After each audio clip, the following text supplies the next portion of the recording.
Assalamualaikum warahmatullahi wabarakatuh. Bismillahirrahmanirrahim. Alhamdulillahi rabbil alamin. Wabihi nasta'inu ala umuri dunia wad din. Wa sallallahu ta'ala ala sayyidina Muhammadin wa ala alihi wa sahbihi ajma'in. Wa la hawla wa la quwwata illa billahil aliyyil azim. نوينا التعلم والتعليم والتذكر والتذكير والنفع والانتفاع والإفادة والاستفادة والحث على التمسك بكتاب الله وسنة رسوله والدعاء إلى الهدى والدلالة على الخير ابتغاء وجه الله ومرضاته وقربه وثوابه سبحانه وتعالى.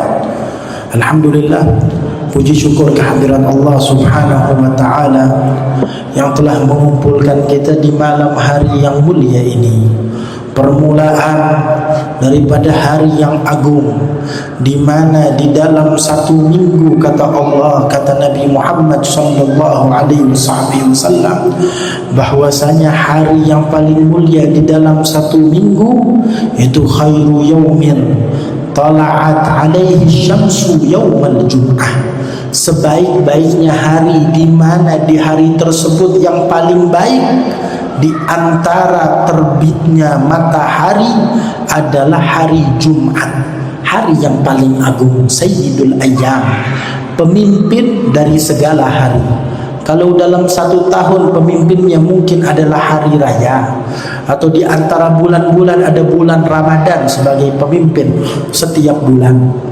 Tetapi di dalam satu minggu, di dalam satu pekan, ada satu hari yang paling agung, satu hari yang paling dimuliakan oleh Allah, yaitu adalah hari Jumat. Kenapa? Dikatakan fihi khuliqa Adam.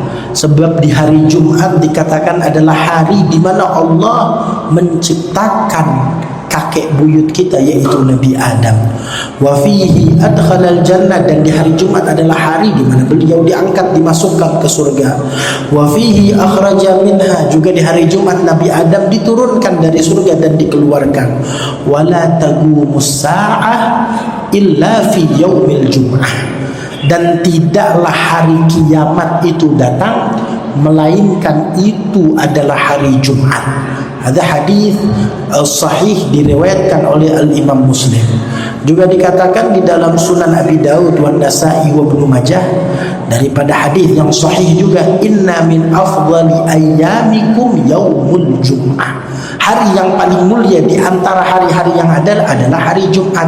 Fihi khuliqa Adam wa fihi qubida wa fihi nafkhah wa fihi sa'gah.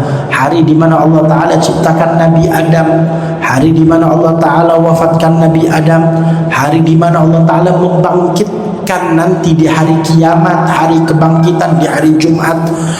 Fa'akthiru alayya minas salata fi. Nabi Muhammad bilang, maka perbanyak sholawat kepadaku di hari Jumat dan di malam Jumat. Fa inna sholatikum ma'rudatan alayya. Sebab sholawat setiap dari kalian itu dilaporkan kepadaku, kata Nabi Muhammad. Maka dikatakan oleh para sahabat, ya Rasulullah, wa kaifa tu'rad salatina alaik wa qad aramta? Yaqulun bulita. Faqala inna Allah azza wa jalla harama 'alal ardi ajsadal anbiya. Itu para sahabat mengatakan, ya Nabi Muhammad, ya Rasulullah, bagaimana sholawat kami dilaporkan kepadamu sedangkan engkau sudah tiada, jasadmu mungkin sudah menjadi tanah.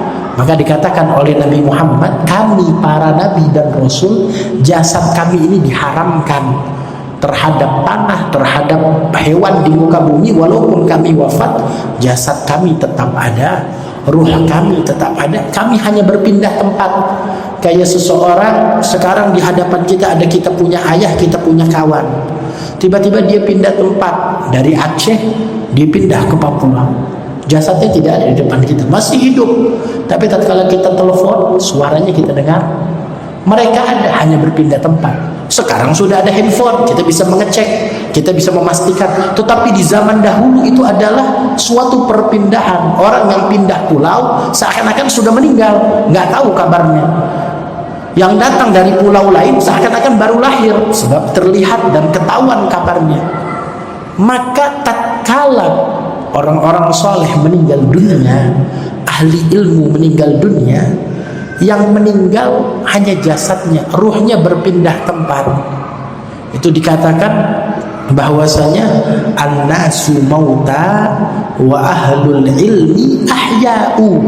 Kata Imam Syafi'i, tatkala manusia biasa itu wafat, orang berilmu tetap hidup. Maksudnya gimana? Mereka wafat tapi ilmunya tidak hilang. Ilmunya tetap ada, manfaatnya tetap ada, ajarannya tetap ada, madrasahnya tetap ada, perjuangannya tetap ada, bantuannya. Ini kita di Masjid Baitur Rahman. Yang kita lihat sekarang ini masjid dari puluhan tahun yang lalu. Yang bangun udah gak ada, tetapi bangunannya masih ada. Mungkin yang menyumbangkan lampu ini udah wafat, bisa jadi udah wafat, lampunya masih ada, pahalanya masih mengalir. Yang menyumbangkan kipas, menyumbangkan ini dan itu, mungkin sudah meninggal dunia, tapi manfaatnya tetap kita rasakan. Artinya apa? Mereka orang-orang yang bergelut dengan ilmu, yang sibuk dengan amal ibadah, yang sibuk dengan khidmat kepada ilmu atau khidmah kepada umat, dengan memfasilitasi masjid, memfasilitasi pondok pesantren, madrasah, tempat belajar ilmu. Artinya apa? Mereka tetap hidup walaupun mereka telah wafat. Sebagaimana para sahabat Nabi Muhammad yang meninggal dalam keadaan syahid juga masih hidup di sisi Allah. Allah Ta'ala berfirman, وَلَا تَقُولُوا لِمَنْ يُقْتَلُ فِي سَبِيلِ اللَّهِ أَمْوَاتٌ. Jangan kalian katakan mereka yang meninggal di jalan Allah karena jihad itu mayat. Jangan dikatakan begitu.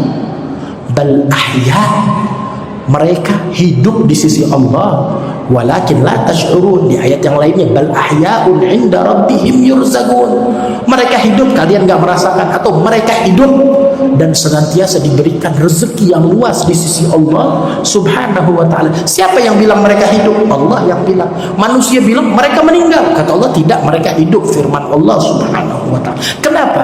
Sebab hidup mereka untuk Allah dan mereka mati di jalan Allah Subhanahu wa ta'ala. Jangan pikir mati di jalan Allah harus dengan pedang, harus dengan jihad. Tetapi mati di jalan Allah tatkala dia memegang amanat estafet dakwah Nabi Muhammad. Walaupun dia diranjangnya di rumah sakit, tapi dia menulis ilmu, dia berdakwah, dia menyampaikan ilmu, dia menyampaikan manfaat. Gak punya ilmu tapi punya uang, punya harta, dia donasikan untuk bangun masjid.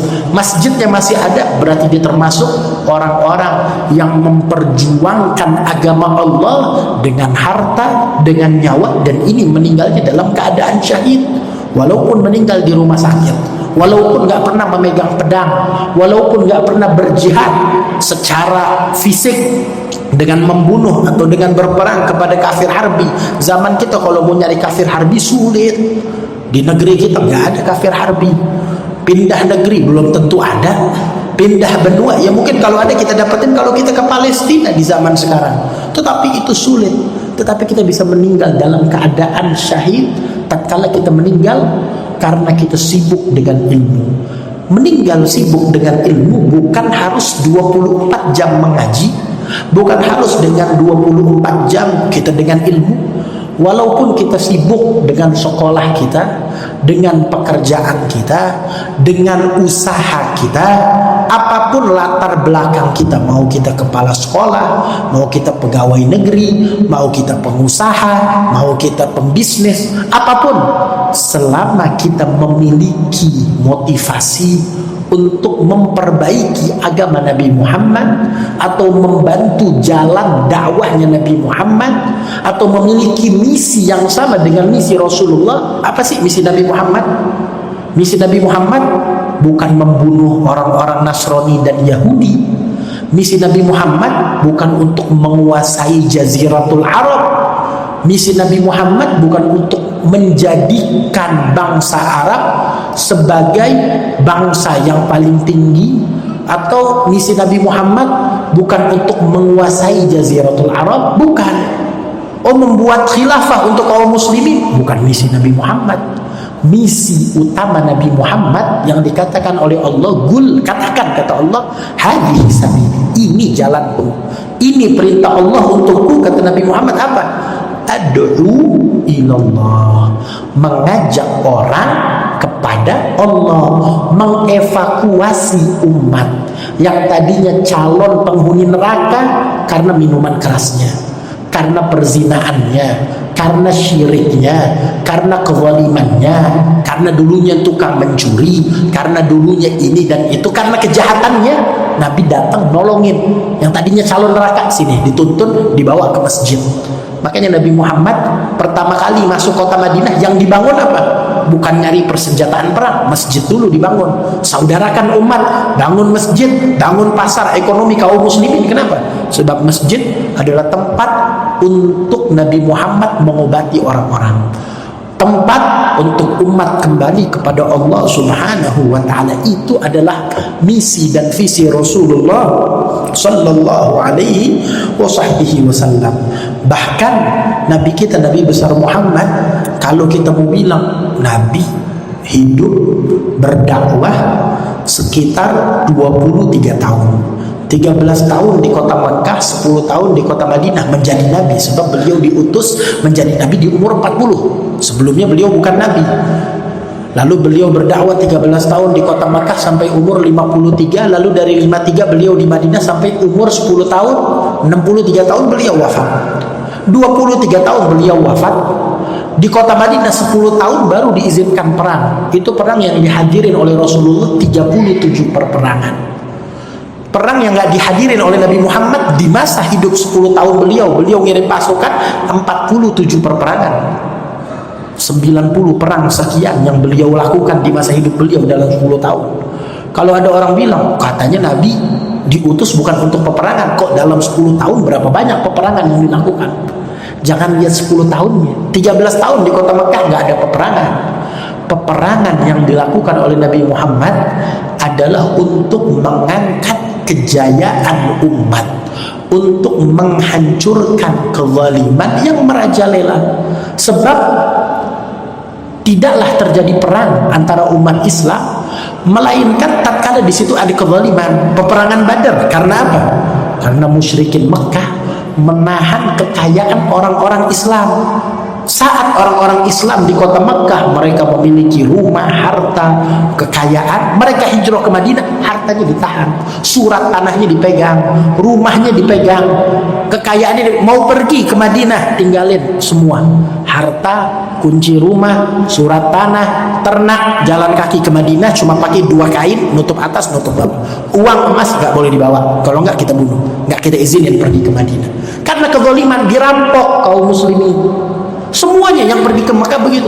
Maka tatkala orang-orang kafir Quraisy ingin berbisnis ke negeri Syam melewati kota Madinah, ini harta yang dibawa adalah harta simpanan kaum muslimin, adalah harta yang ditahan oleh kaum musyrikin. Maka diizinkan terjadi peperangan untuk apa? Mengembalikan kezaliman yang diambil oleh mereka, memperjuangkan hak-hak kaum muslimin. Tujuan dari perang itu. Kalau tujuan dari perang adalah membunuh orang lain atau menghancurkan negeri-negeri, Islam gak menjadi contoh. Sebab Nabi Muhammad, beliau di dalam perang, beliau bilang ke para sahabat, jangan ngancurin rumah, jangan memotong pohon, jangan membakar rumah ibadah. Ada gereja, ada kuil, tempat ibadahnya orang Nasrani, orang Yahudi, jangan disentuh. Kalau ada orang tua jangan disenggol, wanita di rumah jangan diganggu, jangan dibuka, biarin wanita jaga. Ya Rasulullah, Nasrani, Yahudi jangan diganggu. Tujuan kita perang bukan buat nangkep wanita, bukan mempermalukan kaumnya, bukan, tapi untuk mengangkat kezaliman. Gak boleh ngebakar, gak boleh memotong. Terus perangnya sama siapa? Musyrikin yang datang membawa pedang ingin membunuh kita, kita lawan dia, kita perjuangkan. Daripada keyakinan kita, kemenangan kita, ngangkat kezaliman. Kalau yang bawa pedang nih mau bunuh kita, dia kabur, jangan dikejar, kata Nabi Muhammad. Dia masuk kuil, ngumpet, jangan dibuka, jangan dikejar, biarin. Berarti dia udah nggak pantas dibunuh. Sebab tujuan peperangan bukan untuk menghancurkan, memporak-porandakan atau menjajah. Bukan itu tujuan peperangan Nabi Muhammad.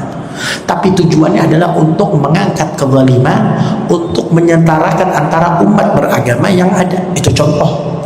Tetapi juga Rasulullah Shallallahu Alaihi Wasallam, kalau kita dengar Nabi ini memiliki sifat ya'fu 'anil dzambi idza kana fi haqqihi wa sababihi wa idza dhuyya haqqullah lam yakun ahadun liqabih. Nabi memiliki sifat kalau berkaitan dengan pribadi beliau nggak bakal marah, pasti dimaafin. Ada orang nyekik beliau, dibilang innaka mutil, engkau ini kalau ngutang nih lama, ditunda-tunda nggak dibayar, padahal jatuh temponya masih 3 hari lagi, tapi dicekik. Nabi Muhammad dilukai, Nabi maafin, Nabi tersenyum. Ada orang Nabi lagi sholat ibadah, lagi sujud, ditaruh jeroan di atas kepala beliau maafin. Ada orang meludahi wajah beliau sih. Kenapa? Sebab urusannya dengan kepribadian beliau dan beliau memaafkan, nggak ada yang bisa ikut campur. Dicaci maki, beliau tersenyum, urusan pribadi saya rela. Tapi kalau urusannya sama Allah, sama agama, sama syariat, lam yagum ahadun lighadabih. Nggak ada orang yang bisa melerai antara Nabi Muhammad dengan kemarahannya, nggak bisa negosiasi.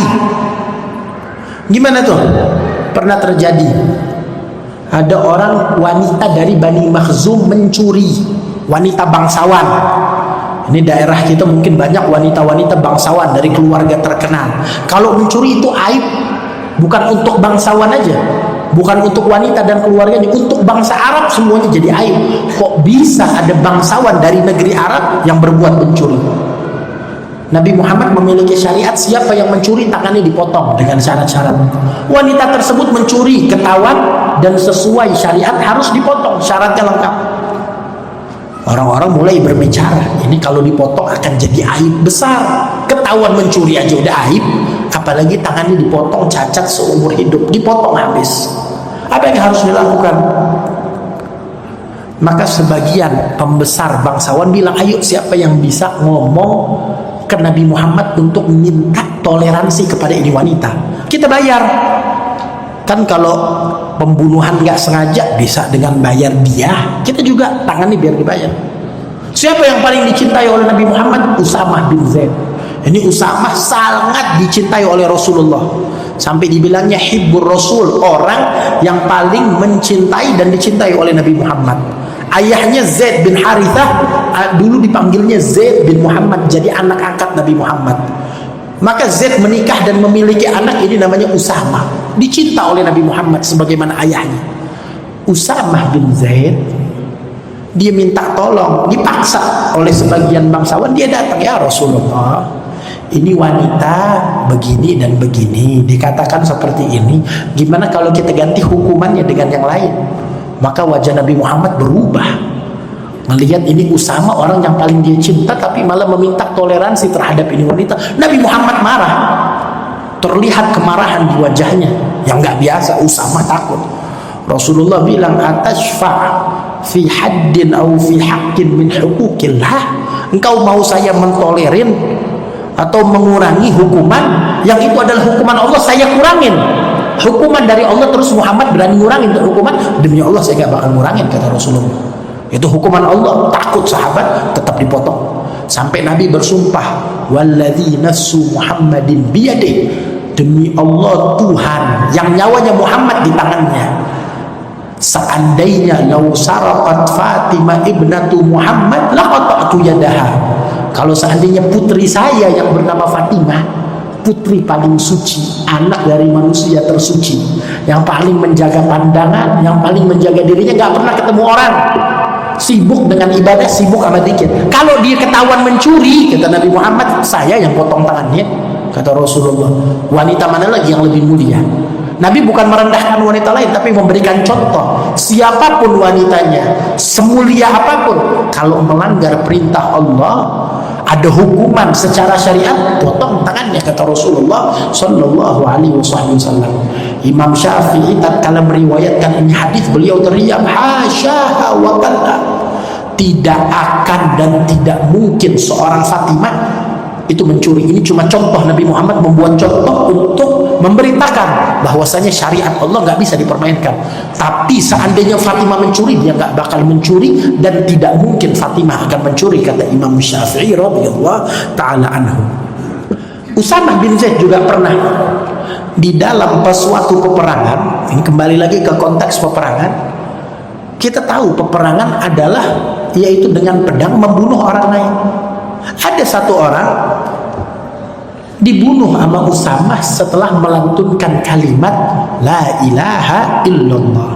Tapi Usamah ngebunuh karena yakin ini orang tidak berkata kalimat la ilaha illallah, mainkan karena takut. Sebelum ini caci maki Usamah, dia manas-manasin Usamah, jelek-jelekin Nabi, bawa pedang mau ngebunuh Usamah. Tatkala Usamah sudah di atas kemenangan, tinggal menebas, dia bermain-main dengan kalimat la ilaha illallah dengan jelas. Usamah yakin ini tipuan, dia akan membunuh saya setelahnya. Sebab dari tadi gak ada kemungkinan untuk dia bersyahadat, dibunuh oleh Usamah. Datang kabar sampai kepada Nabi Muhammad. Maka Nabi Muhammad sallallahu alaihi wasallam nanya ke Usamah dengan wajah yang marah, "Ya Usamah, ataqtulahu? Apakah engkau membunuh dia? Ba'da an yashhada alla ilaha illallah?" Setelah dia bersyahadat engkau bunuh dia? Betul, kata Nabi Muhammad. Ya Rasulullah, saya ngebunuh dia setelah dia syahadat, tapi syahadat dia syahadat bohongan. Dia takut, cuma taktik supaya dia bisa menyerang balik. Saya merasakan itu ya Rasulullah. Nabi ulang lagi dengan kalimat lebih tinggi. Ataqtulah, engkau bunuh dia setelah dia bersyahadat? Betul, dia udah syahadat, engkau bunuh, kata Nabi Muhammad. Ya Rasulullah, dia takut. Sampai Nabi bilang, apakah engkau membelah hati dia, dada dia, sampai tahu kalau itu kalimat nggak dia lantunkan karena Allah, sampai engkau bisa memutuskan? Ya Rasulullah, saya nggak tahu urusan hati, tapi saya merasakan. Nabi bilang, selama dia bersyahadat, engkau tidak berhak membunuh dia. Sebab inti dari peperangan bukan untuk membunuh orang, tetapi untuk mengajak manusia kembali kepada Allah. Al-Imam Ali bin Abi Thalib karramallahu wajhah, tatkala Nabi Muhammad memimpin peperangan Khaybar 6 bulan, kaum muslimin di hadapan benteng orang-orang Yahudi nggak bisa dijebol. Benteng berlapis benteng, berlapis benteng, sampai benteng terakhir paling besar nggak bisa dijebol. 6 bulan di situ nggak bisa dijebol. Peperangan kecil di sana, di sini, tapi pintunya masih nggak bisa dihancurkan. Dikatakan itu pintunya diangkat oleh 40 orang baru bisa bergerak, saking besarnya pintu benteng. Bayangin bentengnya sebesar apa. Nabi Muhammad bilang, besok aku akan memberikan kepemimpinan kepada jenderal yang dicintai oleh Allah dan Rasulnya, dan dia pun mencintai Allah dan Rasulnya. Ini verifikasi paling tinggi, sebab Nabi yang bilang dia cinta sama Allah dan Rasul, dan Allah sama Rasul cinta terhadap dia. Semuanya pengen jadi ini orang. Siapa? Besok, kata Nabi Muhammad. Setelah subuh semua orang mengajukan wajahnya supaya Nabi memanggil dia, tapi Nabi enggak. Nabi memanggil, cari Ali bin Abi Thalib, kebetulan lagi sakit. Dipanggil, dibopong dari tenda berdua, nggak bisa melihat kala itu, matanya bengkak sampai nggak bisa jalan, dibopong, nggak bisa melihat. Nabi ludahin kedua matanya, menjadi baru lagi, bagus nih, jadi kuat. Nabi bilang, ya Ali, bawa bendera, engkau masuk, hari ini kita akan menang. Ya Rasulullah, ala madza aqtuluhum? Wahai Nabi Muhammad, saya bawa pedang nih, masuk ke benteng, sampai apa? Saya bunuhin semua, saya tangkepin semua, saya jadikan tawanan semua, saya bakar. Apa yang kau inginkan? Nabi bilang, ya Ali, dikatakan oleh Nabi Muhammad setelah khutbah perang yang panjang, jangan bunuh anak-anak, jangan ganggu gereja, jangan ganggu wanita. Tetapi kata Nabi Muhammad, seandainya engkau balik ke tempatku setelah peperangan, engkau gak bawa kemenangan, engkau cuma bawa satu orang yang dia kembali kepada Allah lebih baik dari segala kebaikan, kemewahan yang ada di dunia dan seisinya. Nggak usah bawa harta rampasan, nggak usah bawa kemenangan, nggak usah bawa mayat, bawa satu orang yang dia bersyahadat kembali kepada Allah, lebih aku sukai, kata Nabi Muhammad sallallahu alaihi wasallam. La an yahdiyallahu bika rajulan wahidan khairun laka min humrin na'am. Kalau engkau kembali membawa satu orang yang mendapat hidayat dari Allah berkat engkau ya Ali, lebih aku sukai, lebih besar pahalanya daripada segala unta merah atau kendaraan paling mewah di bangsa Arab yang ada yang kau miliki, kata Rasulullah sallallahu alaihi wasallam. Maka peperangan Nabi Muhammad tujuannya bukan untuk saling bunuh, tetapi untuk saling mengangkat kezaliman. Wah, kita di malam Jumat ini, tatkala kita berjihad di jalan Allah, bukan hanya dalam peperangan sudah lewat masanya. I'tikafnya kita di masjid ini jihad di jalan Allah. Sholawatnya kita di malam Jumat dan di hari Jumat jihad di jalan Allah. Sebagaimana dikatakan aktsiru minas salati wassalam alayya fi lailatil gharra wal yawmul azhar. Nabi bilang perbanyak sholawat dan salam kepadaku kapan? Di malam Jumat dan di hari Jumat. Sahabat tanya, kaifa nusalli wa nusallim alaik ya Rasulullah, gimana sih kita sholawat? Nabi ajarin, Qul Allahumma salli ala Muhammad wa ala ali Muhammad. Ya Allah, limpahkanlah sholawat dan salam kepada Muhammad dan keluarga Muhammad. Apa itu sholawat? Sholawat adalah rahmat, curahan rahmat kasih sayang dari Allah, itu sholawat. Tatkala kita bersolawat Allahumma salli ala Muhammad, artinya ya Allah, aku meminta kepadamu doa, mohonan dari kita, permohonan, ya Allah, aku memohon kepadamu, aku meminta kepadamu untuk mencurahkan kasih sayang solawat kepada nabiku Nabi Muhammad sallallahu alaihi wasallam dan keluarga beliau. Dan Nabi bilang, barang siapa yang sholawat kepadaku satu, dibalas oleh Allah 10 kali lipat. Kalau kita Allahumma sholli ala Muhammad, kita dapat balasan rahmat dari Allah 10 rahmat. Nabi dikasih 1 rahmat oleh Allah, kita dikasih 10 rahmat. Kita bersolawat 10 kepada Nabi Muhammad, Allah balas kepada kita 100 solawat kepada kita. Itu yang minimal. Bisa jadi Allah Ta'ala lipat gandakan dari 10 kali lipat minimal, atau bisa jadi sampai 70 kali lipat atau 700 kali lipat. Dzalika fadlullah yu'ti may yasha. Kembali ke dalam amal kebaikan kita, bagaimana Allah melihat hati kita, itu yang akan dilihat dan dilipat gandakan oleh Allah Subhanahu wa Ta'ala. Dan ini dianjurkan di malam Jumat memperbanyak sholawat kepada baginda Rasulullah sallallahu alaihi wasallam. Itu bahkan dikatakan daripada sunnah di hari Jumat yang besok akan datang, itu memakai pakaian putih tatkala kita sholat Jumat, baju putih, peci putih, itu yang sunnah, afdal, paling afdal pakaian. Kata Nabi Muhammad, di dalam hadis beliau katakan yang intinya adalah wa kaffinu fiha mautakun. Kata Nabi Muhammad, pakailah pakaian putih, itu pakaian paling bagus di antara kalian. Kalau kalian mati pun pakai pakaian putih di dalam kain kafan kalian. Itu juga yang afdal di hari Jumat, membaca surat Kahfi. Itu salah satu yang paling agung amalan di hari Jumat, membaca surat Kahfi di malam Jumat dan di hari Jumat. Sunnahnya itu kalau kata guru-guru kita, minimal kalau orang yang nggak sibuk sama dunia, sibuk di masjid, minimal baca Kahfi 3 kali. 1 kali malam Jumat, 1 kali tatkala di pagi hari atau siang hari hari Jumat, bisa lepas subuh dia i'tikaf di masjid, atau sebelum Jumatan dia duduk di masjid sebelum khatib datang 30 menit dia baca surat Kahfi. Dan di sore hari di hari Jumat 3 kali. Itu guru-guru kita nyuruh buat penuntut ilmu yang emang sibuk dengan ilmu. Tapi kalau kita sibuk sama tugas, sama sekolah, sama usaha, baca Kahfi sekali. Sulit sekali duduk, 1/3 di malam hari, 1/3 di pagi hari, 1/3 di siang atau di sore hari kita membaca surat Kahfi di hari Jumat. Itu juga surat Kahfi menjaga kita dari fitnatid dajjal.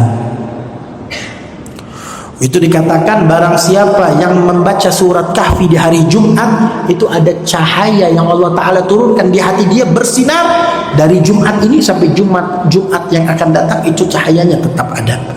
Itu juga di hari Jumat ada satu waktu yang paling agung, satu waktu yang diijabah doa oleh Allah, satu waktu yang paling permohonan kita minta langsung dikabulkan. Kapan waktunya? Ulama berbeda pendapat.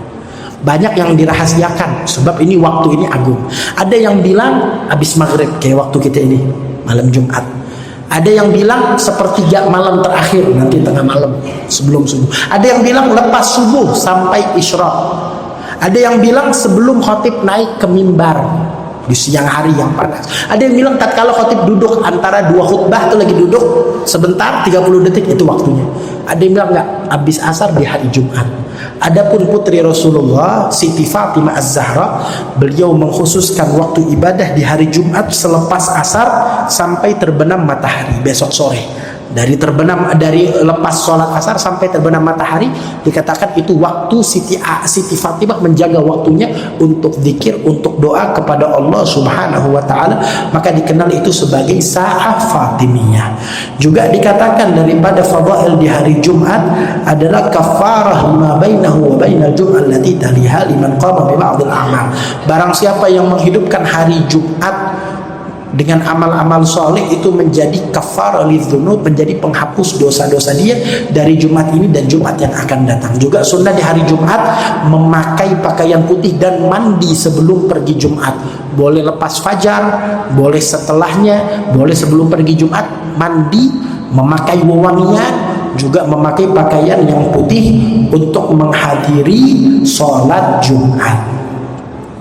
Maka dari itu ayo kita introspeksi diri kita perhatikan kebaikan di diri kita. Kapan ada peluang, mari kita lakukan segala kebaikan di hari Jumat dan di hari-hari lainnya. Mudah-mudahan kita senantiasa dibimbing oleh Allah Subhanahu wa taala.